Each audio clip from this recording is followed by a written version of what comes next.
उपेंद्र कुशवाहा के हिस्सा मांगने के बाद तेजस्वी के बयान से मचा घमासान। उपेंद्र कुशवाहा ने जेडीयू तोड़ने का कर दिया ऐलान। ललन सिंह का दावा, उपेंद्र कुशवाहा पार्टी से नाराज नहीं। नीतीश का संकेत, पार्टी छोड़कर जाने के लिए स्वतंत्र उपेंद्र कुशवाहा। बिहार महागठबंधन मुश्किल में दिख रहा है। जेडीयू और आरजेडी अभी तक एक दूसरे से लड़ती दिख रही थी, लेकिन अब घमासान जेडीयू में छिड़ा हुआ है। ये साफ हो चुका है कि उपेंद्र कुशवाहा देर सबेर जेडीयू छोड़ेंगे। नीतीश और कुशवाहा के बयान संकेत दे रहे हैं कि अब समझौता मुश्किल है। हिस्सा लेने और देने की बातें हो रही हैं, तो जेडीयू अध्यक्ष ललन सिंह दावा कर रहे हैं जो कुछ मीडिया दिखा रहा है या छाप रहा है सब मनगढ़ंत है, कहीं कुछ नहीं है। पार्टी में कोई नाराज नहीं है। उन्होंने दावा किया है कि सिर्फ आरसीपी सिंह ने पार्टी छोड़ी है, उन्हें भी हमने नहीं निकाला था। वो बीजेपी से मिल गए थे, जेडीयू में रहते हुए उसे ही कमजोर कर रहे थे। सबको पता है कि ये सब बीजेपी का किया धरा था, बाकी महागठबंधन में कोई दरार नहीं है। ललन सिंह दावा कर रहे हैं कि सब कुछ ठीक है, लेकिन नीतीश कुमार संकेत दे रहे हैं कि कुछ भी ठीक नहीं है। उन्होंने तो यहाँ तक कह दिया कि जिसे जहाँ जाना हो जा सकता है, वो किसी को रोकेंगे नहीं। जिसे भी आगे बढ़ाने की कोशिश करते हैं वो ही भाग जाता है। नीतीश ने नाम नहीं लिया, लेकिन ये जरूर कह दिया कि अगर कोई दावा करता है कि जेडीयू कमजोर हो रहा है तो वो साफ साफ झूठ बोल रहा है।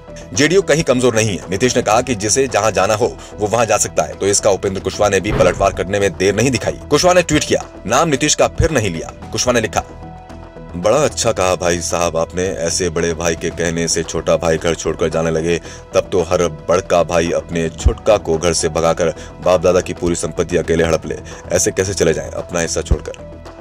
उपेंद्र कुशवाहा ने सीधे सीधे नीतीश कुमार को चुनौती देते हुए साफ कर दिया है कि वो ऐसे नहीं जाएंगे, जेडीयू में अपना हिस्सा लेकर जाएंगे। यानी जेडीयू में टूट होती दिख रही है। ऐसा होता है तो जेडीयू बनने के बाद ये पहला मौका होगा जब उसमें कोई बड़ी टूट होगी। इससे पहले जॉर्ज फर्नांडिस और शरद यादव जैसे नेता पार्टी से निकले, लेकिन उन्हें पार्टी से निकाला गया। पार्टी में टूट नहीं हुई, पर उपेंद्र कुशवाहा दावा कर रहे हैं कि जेडीयू में बहुत कुछ होने वाला है। और जब उपेंद्र के बयान को लेकर तेजस्वी से सवाल किया गया, तो ये सवाल सुनकर तेजस्वी इतने हैरान हो गए जैसे किसी ने मुख्यमंत्री नीतीश कुमार से संपत्ति में हिस्सा मांग लिया हो। तेजस्वी ने हैरान होकर कहा कि हमको कहाँ कोई जानकारी है, क्या बात कर रहे हैं, कैसा हिस्सा, हम नहीं जान रहे हैं, हम तो देखे ही नहीं है, देखने के बाद बात करेंगे। तेजस्वी यादव भले ही कुछ नहीं कह रहे हो, लेकिन जेडीयू की इस लड़ाई में आरजेडी अपना फायदा देख रही है। जेडीयू में बगावत के पीछे बीजेपी का हाथ माना जा रहा है, जिससे नीतीश कुमार और बीजेपी के बीच जो कुछ बचा है वो भी खत्म हो रहा है। साथ ही नीतीश भी कमजोर होते दिख रहे हैं। ऐसे में सरकार पर आरजेडी की पकड़ और मजबूत होती दिख रही है। दरअसल आरजेडी 2025 तक इंतजार करने को तैयार नहीं है।